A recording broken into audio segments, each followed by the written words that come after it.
Well, hello again.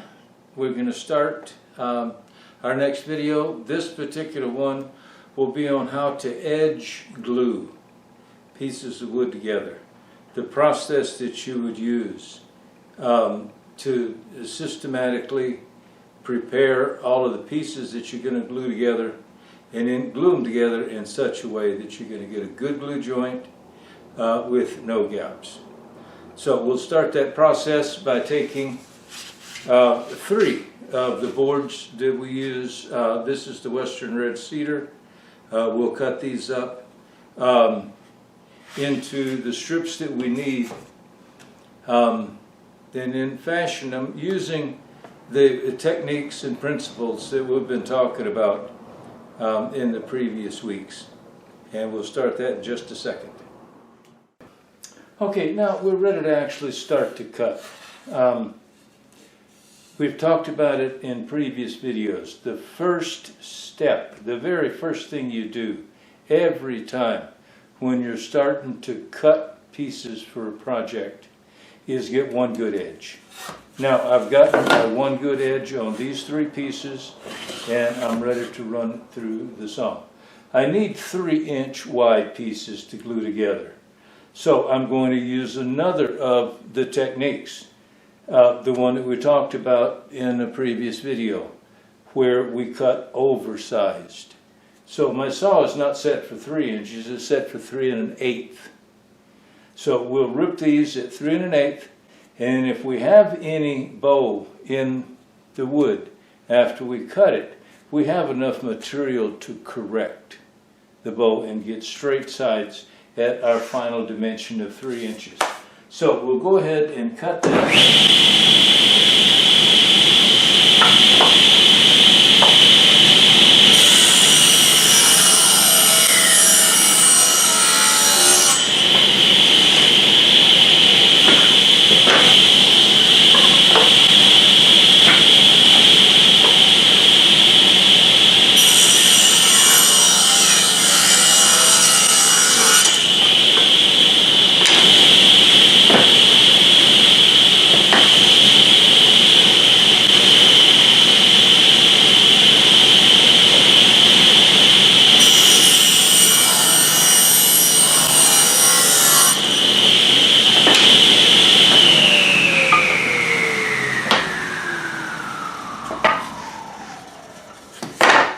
Now we have our pieces, and I can feel that some of them have bowed.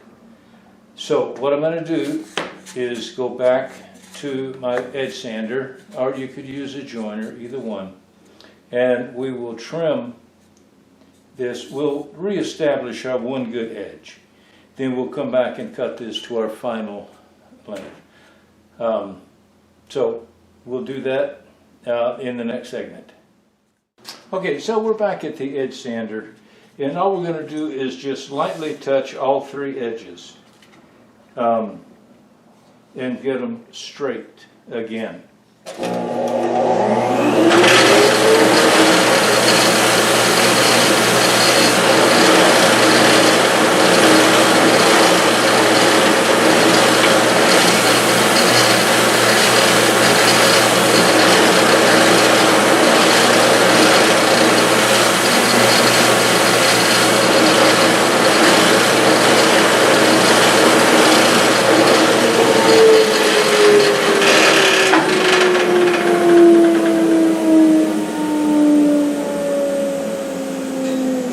Now, we have all 3 of our boards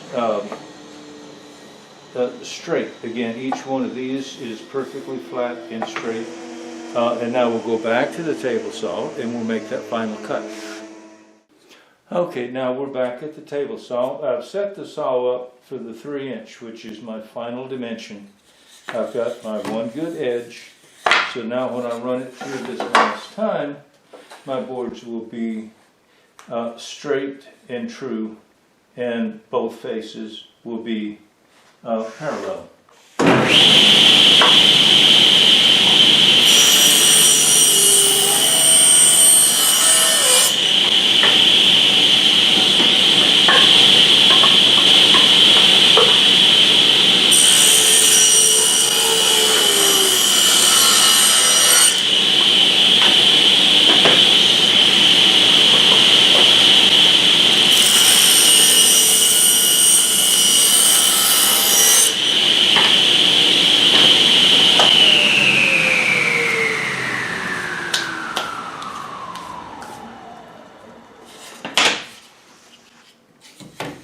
So now these three boards are actually ready to glue up.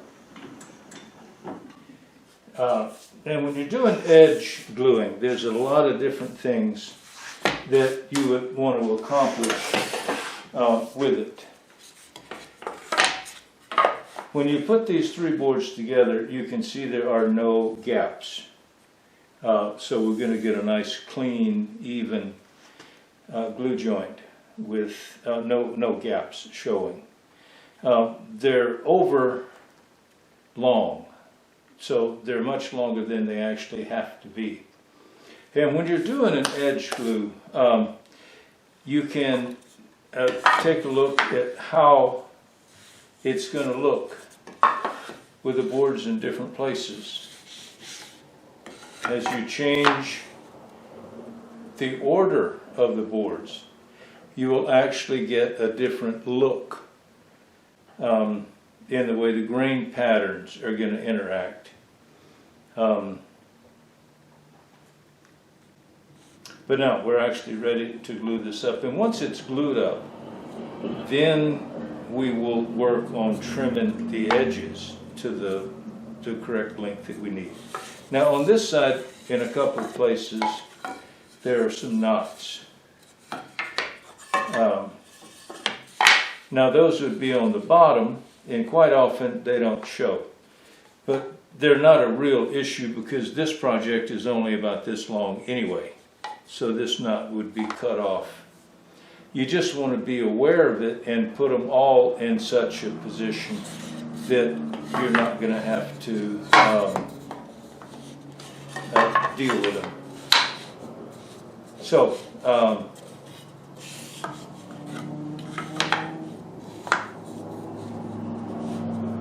that's probably the way I would glue up these three. And then I want to show you one other thing when it comes to edge gluing, and we'll do that in just a moment. Now, when you're edge gluing, a lot of times your motivation is not so much to get a finished piece that's so wide that you can't buy a piece of wood that wide. So you have to make it up individual pieces. And then they would look, if you were doing them all out of the same wood, they'd look something like this. Now this is the cutting board, the pattern for the cutting board that we'll be doing as the second project in the class. But another thing that you can do with strips of wood is use contrasting wood, using different species and arranging them in such a way that you get a really nice looking pattern that has a lot of pop to it. This is a cheese board that I made for my wife 12, 14 years ago. And I just used 3 different species of wood, 3 different colors, and it has a nice look to it. So there's a place for using contrasting grains and colors of wood in a project. Most of the students, when they make their cutting board, choose to do that. They'll choose 2 or 3 different species with different colors and different contrast, and they'll put them together in different ways and make colorful cutting boards. So that's one of the ways that you can accent a piece that you're making with individual strips. And there's lots of applications for this, where you're using different species of wood to get different colors in the same piece. And what we're going to do, there'll be one more segment. We're going to take the original 3 pieces, and I'm actually going to glue them up and clamp them for you so you can see how that's done. Okay, we're now ready to take our 3 pieces and actually glue them up. The first thing you want to do is protect the tabletop. So we'll use a piece of wax paper. If I roll it over against the way it came off the roll, then the edges don't curl up. So you always put it down in such a way that the paper's not going to curl on you. Now, you always want to have your clamps ready. And it doesn't hurt to dry clamp, where you're going to take a look at how everything is going to fit. And then you can see again that there's no gaps. Now, this board here has a little bit of a bow in it, so we're going to have to kind of push that down when we put that final clamp on it to hold it in place so all of the boards are the same height. Now, you will see no shortage of YouTube videos that tell you to put the glue on both edges. Now, I don't do that. I never have. And in 50 years, I've never had a glue joint fail. So, if you feel more comfortable putting glue on both sides, you can take the extra time and do it that way. Now, the amount of glue that you put is important. And when I do it this way, I want enough coverage to give me enough glue for both pieces. So, just run a bead all the way down for the full length, and that gives me enough glue. What I'm looking for is to cover the entire grain of the wood.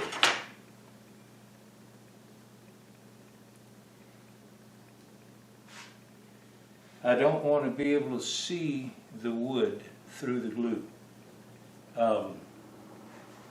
And then you just lay that down, put it against that piece, and if you slide them back and forth a little bit, it's going to transfer the glue to the other board. Now I'll pick up the third one and do exactly the same thing.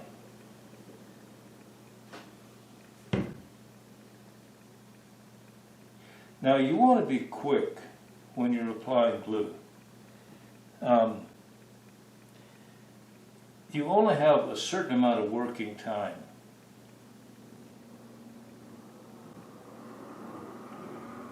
And if you are not careful and you're not fast enough, the glue will actually begin to set up before you get your clamps on it. Now, because this isn't our finished width, we're not that concerned about that. I'm going to start two of the clamps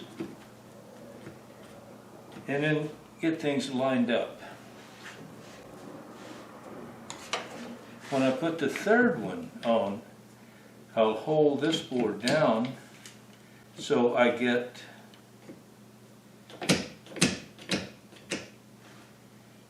enough pressure on it to hold it.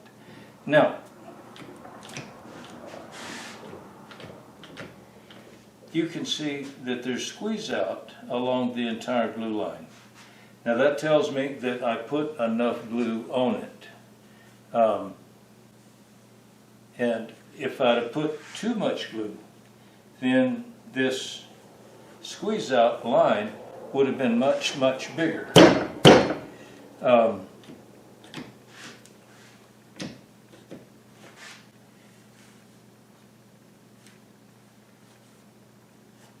And that's really all there is to it. You just put enough clamp pressure on it.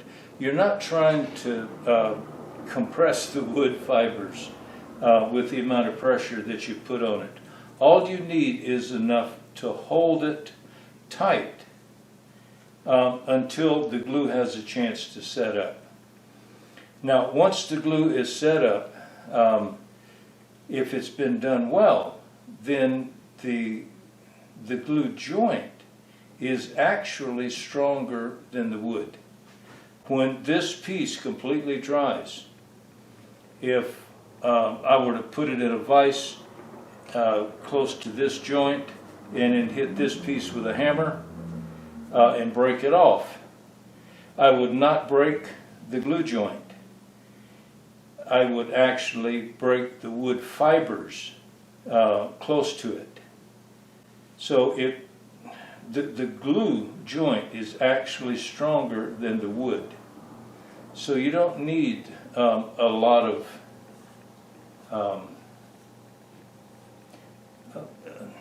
people want to put biscuits and dowels and all kinds of other things in a glue up like this. In most cases, it's not necessary, simply because the glue joint, if it's done correctly, is stronger than the wood itself. So the dowels and biscuits are not going to make it any stronger. Now, if you're doing a large piece, dowels and biscuits come in handy for alignment. You can actually line things up better if you're using dowels and biscuits. But in my experience, they don't actually make the joint any stronger.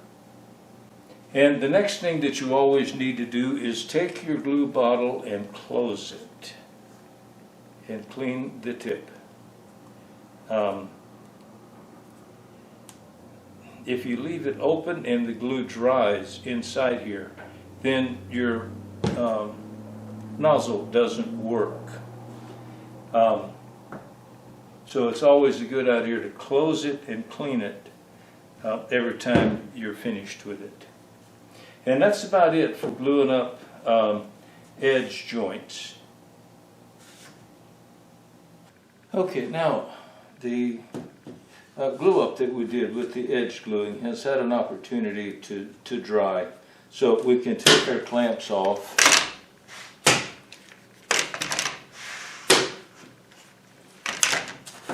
You just flip it over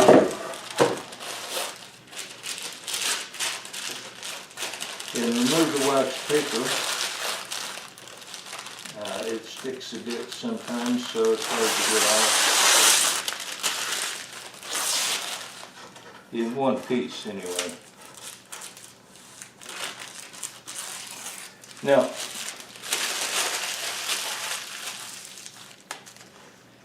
Now the next step that we'd need to be concerned about would be sanding it. It's never going to come out perfectly even. You're going to have to sand it to get the whole thing down. That's another aspect of cutting oversized.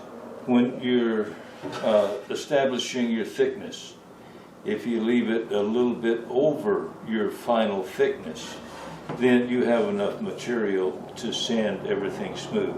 Now I'm going to go through that and actually sand this down. But before we do, there's one other step that needs to be performed first, and that's to scrape away any excess glue.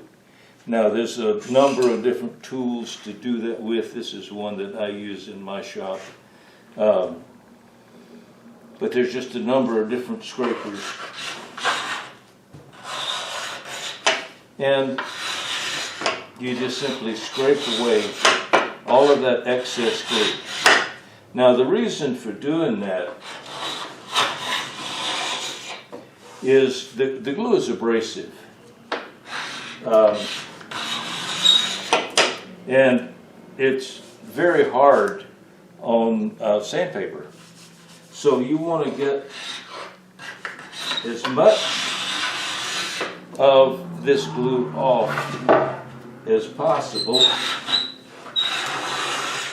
before you run it through the sander.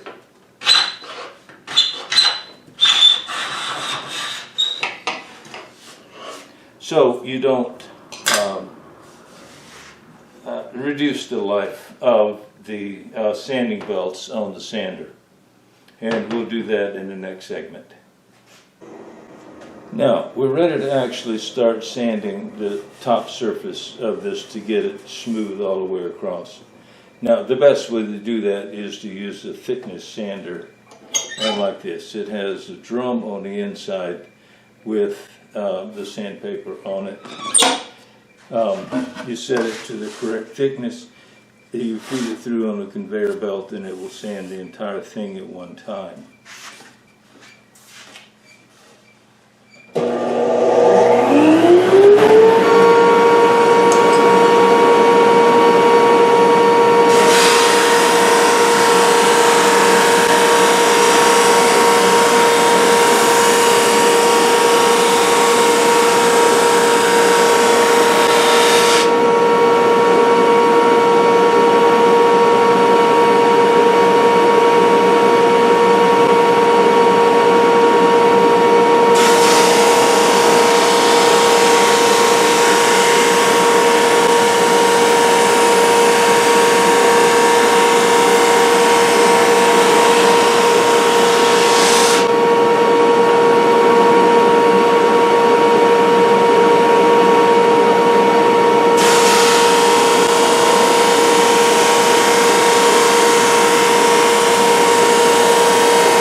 once you finish running it through the thickness sander, you can see that the everything is smooth. It's the same thickness on both sides. And now you're ready to take the glue up that you made and incorporate it in whatever part of the project that it is. It's just a matter of taking it from here. But this is the way that you would actually glue it up, multiple pieces, edge glued, and get the finish sanding on it. And that will be it for this video, and we'll see you again in the next one.